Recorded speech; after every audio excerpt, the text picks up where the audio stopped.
साथियों, जय हिंद जय भारत। और आज हम बात करेंगे वसंत ऋतुचर्या के बारे में। जैसा कि आपको पता है, हेमंत और शिशिर के बाद वसंत ऋतु का आगमन होता है। वसंत ऋतु ग्रीष्म ऋतु का ही एक पार्ट है। वसंत और ग्रीष्म मिलकर के ग्रीष्म ऋतु बनाते हैं। तो जैसे हेमंत और शिशिर में कफ का संचय शरीर में होता है और वसंत ऋतु में जैसे टेम्परेचर बढ़ता है तो कफ का क्षय होना शुरू होता है। तो ऐसे में कफज विकार उत्पन्न होते हैं। तो ऐसे में अगर हम वसंत ऋतुचर्या का पालन करेंगे तो ऐसे में हम कफज विकार से बचेंगे। त्वचा संबंधित विकार, श्वसन से संबंधित विकार और पाचन संबंधित विकार एवं अन्य विकारों से हम अपने आप को बचा पाएंगे। जैसा कि आयुर्वेद में कहा गया है कि स्वस्थस्य स्वास्थ्य रक्षणम आतुरस्य विकार प्रशमनम च। तो आयुर्वेद इस बात पर जोर देता है कि स्वस्थ व्यक्ति के स्वास्थ्य की रक्षा कैसे की जाए। तो आइए हम वसंत ऋतुचर्या के बारे में जानते हैं। सबसे पहली बात, शुरुआत हम करेंगे कि वसंत ऋतु में सबसे पहले हम ब्रह्म मुहूर्त में उठने का प्रयास करेंगे।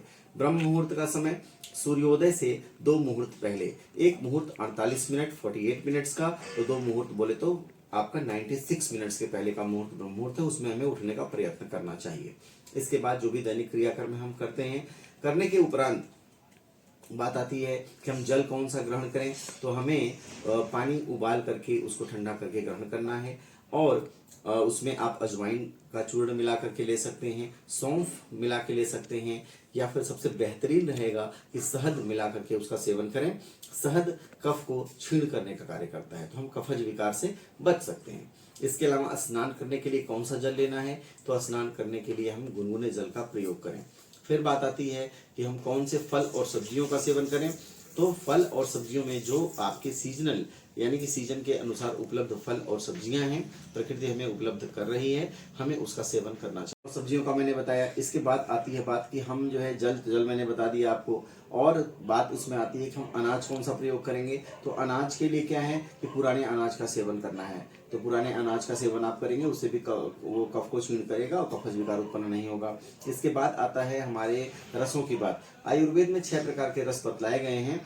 तो अगर हम उनके श्लोक की बात करें तो रसाः स्वादु अम्ल लवण तिक्त उष्ण कषायका खड द्रव्यम आश्रितास्ते च यथा पूर्वम बलवहा। तो 6 प्रकार के रस हैं। उसको MALKTKA माल कटका करके शॉर्टकट ट्रिक से याद कर सकते हैं। मधुर अम्ल लवण, ये क्या करते हैं, कफ को बलवान बनाते हैं, कफ को बलवती करते हैं। यानी इस समय इनका सेवन मधुर अम्ल लवण का नहीं होना चाहिए। आपको अगर कफज विकार से बचना है तो आप कटु तिक्त कषाय रस का सेवन करेंगे, यानी ऐसे द्रव्यों का प्रयोग करेंगे जो जिनमें कटु तिक्त और कषाय रस प्रधान हो। तो इससे क्या होगा, कफ क्षीण होगा और कफज विकार से आप बचे रहेंगे। इसके बाद आती है बात कि जैसे हम द्रव्यों में जैसे देखिए एक छाछ, तो मसाले वाली छाछ का प्रयोग करते हैं तो उससे भी वो कफ क्षीण होता है। इसके बाद अगर हम बात करें दालों में, आप जैसे मसूर की दाल का प्रयोग कर सकते हैं, ये मूंग की दाल का प्रयोग कर सकते हैं। बाकी जैसे अरहर की दाल तो हम लेते ही हैं सामान्य प्रैक्टिस में, तो इससे भी आपको कफज विकार में काफ़ी राहत मिलेगा।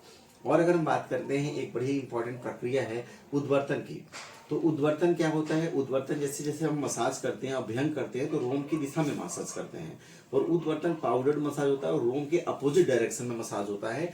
तो उद्वर्तन में क्या कहा गया है, उद्वर्तन कफहरम मेदसः प्रविलायनम स्थिरीकरणम अंगानाम त्वक प्रसाद करम परम। इसका मतलब है कि जो हमारा ये उद्वर्तन है, इस क्रिया से क्या होता है, कफ क्षीण होता है, जो फैट होता है वो डिजॉल्व होता है, कफज विकार कम होते हैं और सभी अंगों में स्थिरता आती है, शक्ति स्फूर्ति आती है और हमारा स्किन ग्लो होता है, स्किन हमारा चमकदार बनता है।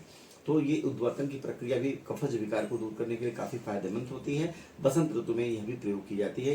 ये शुगर लेवल को भी मैनेज करती है और अन्य बीमारियों में भी, वजन को कम करने में भी इसका बहुत ही महत्वपूर्ण योगदान है। और बसंत क्रिया में ही वमन क्रिया के लिए क्या करना है, उद्वर्तन के लिए आप जौ का आटा ले सकते हैं या चने का आटा, बेसन जिसको बोलते हैं। साथ में आप इसमें त्रिफला मिला सकते हैं, हल्दी मिला सकते हैं, इसे पाउडर मसाज कर सकते हैं, अन्य औषधियां भी इसमें मिला सकते हैं और जरूरत पड़ने पर पानी का भी थोड़ा प्रयोग कर सकते हैं। तो इस उद्वर्तन क्रिया से कफज विकार दूर होगा। तो ये रही बसंत ऋतुचर्या के बारे में। और हाँ, रात्रि में जब आप भोजन करना है तो भोजन करने के 3 और सोने में 3 घंटे का अंतराल होना चाहिए। रात में जल्दी आप शयन कक्ष में जाएं, जल्दी विश्राम पे जाएं, ताकि आप सुबह ब्रह्म मुहूर्त में जल्दी उठ सकें।